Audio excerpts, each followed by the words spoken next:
I am Andrew Ryan, and I'm here to ask you a question.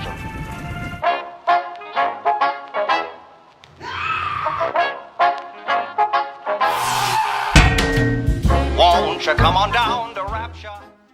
BioShock, one of my favorite games of all time, easily in the top 5 of the PS3 and Xbox 360 generation. I've been meaning to revisit this game for a while now, and recently I was able to pick up the remaster of both BioShock 1 and 2 for a steal when it was on sale on Steam. Now that I have the Steam Deck OLED, I thought this would be a great time to check out BioShock again, see how well it held up after all this time, and how it ran on the deck. So, would you kindly head to the next section of the video and check out my review? This unholy demon spawn looks like Joan Rivers in the morning, but down here, she's quite a dish. How's it going, fellow geeks, and welcome to episode 3 of GamerDad's mostly Steam Deck reviews. I'm GamerDad79, and today we are checking out one of my favorite games of all time, BioShock. Now, I remember the first time I played BioShock and how I was blown away by the story, the graphics, and the gameplay. Who can forget that first time you stuck a needle in your arm and now all of a sudden you had these really cool electric powers? Oops, spoiler alert! With the Steam Deck OLED, I thought it would be a great time to revisit BioShock and just see how it held up after all this time. So, without further ado, let's check out BioShock on the Steam Deck.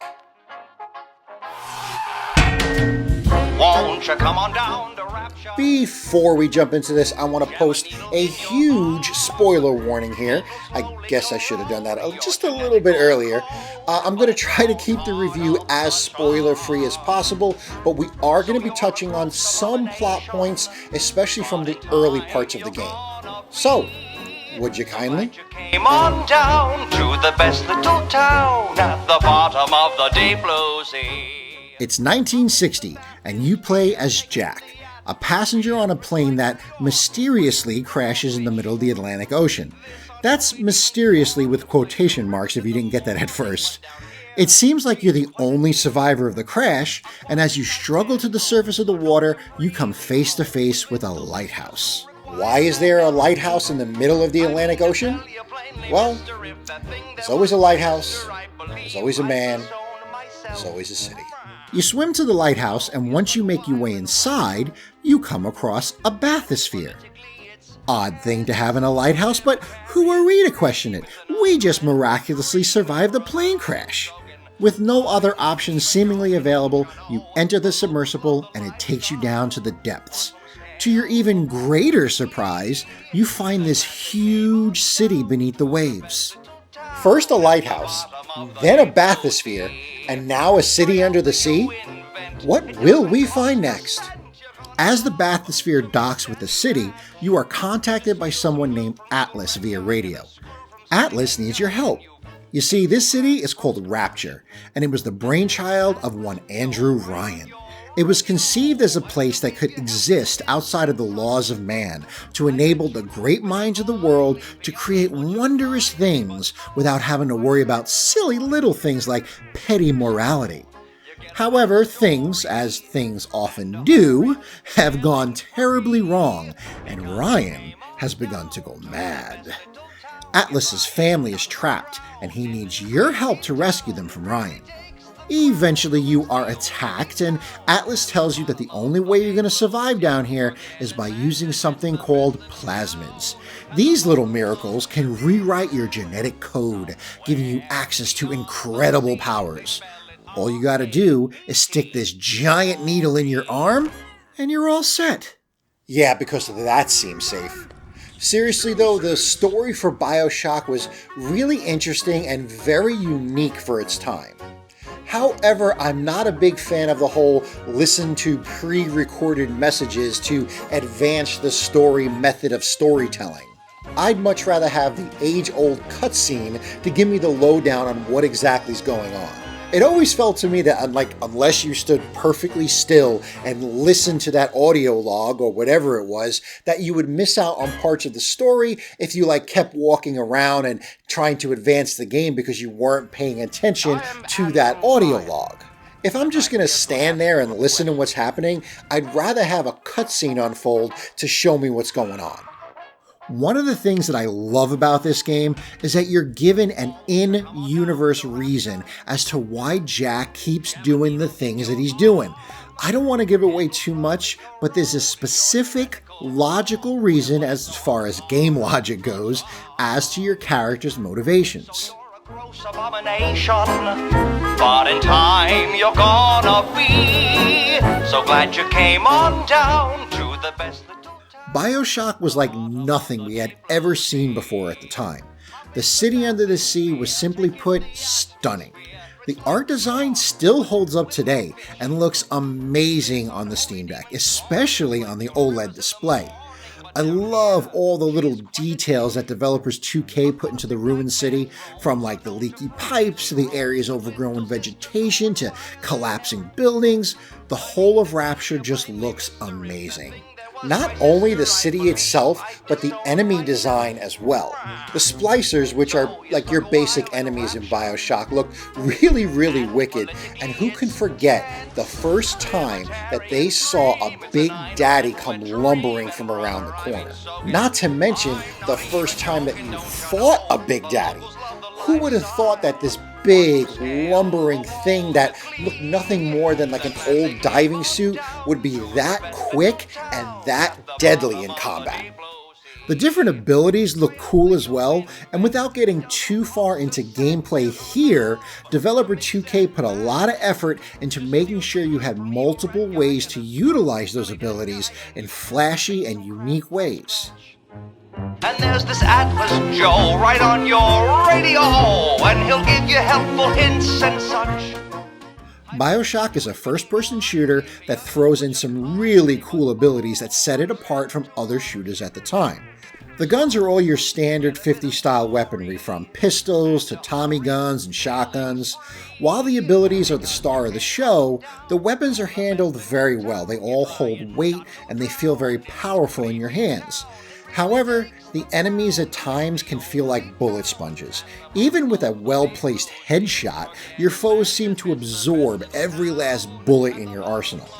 This can lead to some frustrating sections where you can easily be overwhelmed.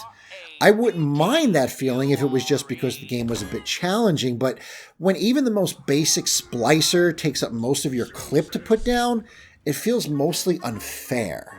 A good strategy of using your powers and weapons together is key to overcoming the odds. Like I said, the stars of the show are your abilities.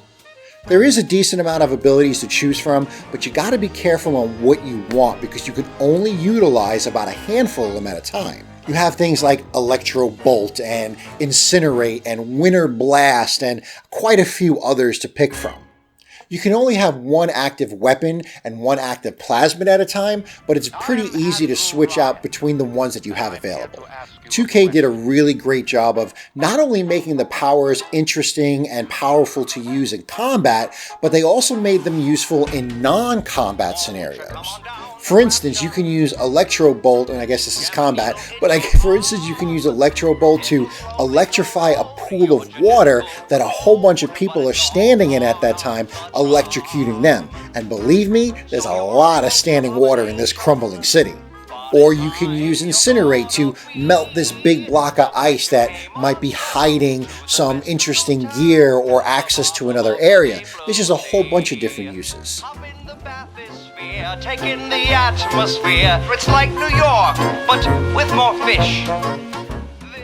Okay, this game looked, played, and ran great on the Steam Deck. I didn't have to change the default Proton setting, and I was easily hitting 60 frames per second.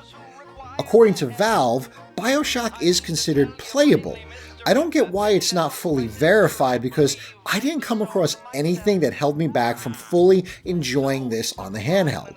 The description mentioned something about using the on-screen keyboard to input text, but I didn't have to use it once, so I don't know. Okay, a friend of mine pointed this out, but if you're not familiar with Proton and you're asking yourself what in the hell GamerDad79 is talking about, Proton is basically a way to get Windows-based games, which, let's face it, is a majority of PC games, to work on Linux-based systems, which is the Steam Deck. I'm not really going to go into the weeds about this whole thing here, but I will probably leave a link to a video in the description that kind of goes more in depth into what Proton is and what it can do for you. There were a couple of instances where, for some reason, I was kicked out of the game and sent back to the main Steam Deck screen. I don't know why this happened, but it only happened twice, and BioShock has a really forgiving autosave system, so I didn't lose a heck of a lot of progress. I didn't really keep full track of the battery specs while playing, but in all my gameplay sessions, I didn't have to charge it up once while playing. Unfortunately, there aren't many graphical settings, which is a shame because I believe that running this game on high would have been a cinch for the deck, but it still looks and runs fantastic. Somewhere beyond the sea, they spell it R-A-P-T. In my opinion, this is a no-brainer. BioShock on the Steam Deck is a fantastic experience. I literally booted up the game, hit play, and I was immediately sucked back into the world of Rapture. The game has aged remarkably well, however there are some small issues that I did have with it. On the negative side, I was kicked out of the game twice and sent back to the main Steam Deck screen, which was odd, but because of the very forgiving autosave feature, I didn't lose a whole lot of progress. Enemies can be bullet sponges, which can take away some of the fun. I'm also not a huge fan of the whole stand still and listen to an audio log method of storytelling. Now, on the positive side, the story was great, and the twist at the ending was chef's kiss.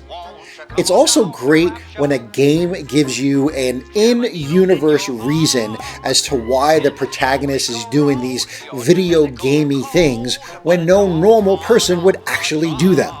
The abilities are super cool, and they really helped BioShock stand out when it was released amongst a sea of first-person shooters. Overall, I give the BioShock remaster an 8.5 out of 10. It is a must-play on the Steam Deck, especially if you've never played it before. Well, that's it for today's video, fellow geeks. If you've ever played BioShock on the Steam Deck or at all, let me know what you thought about it. If you have any game recommendations, let me know in the comment section below, and who knows, I may check them out for a further video. So, until next time, I'm GamerDad79. Keep on geeking on. I believe I disown myself.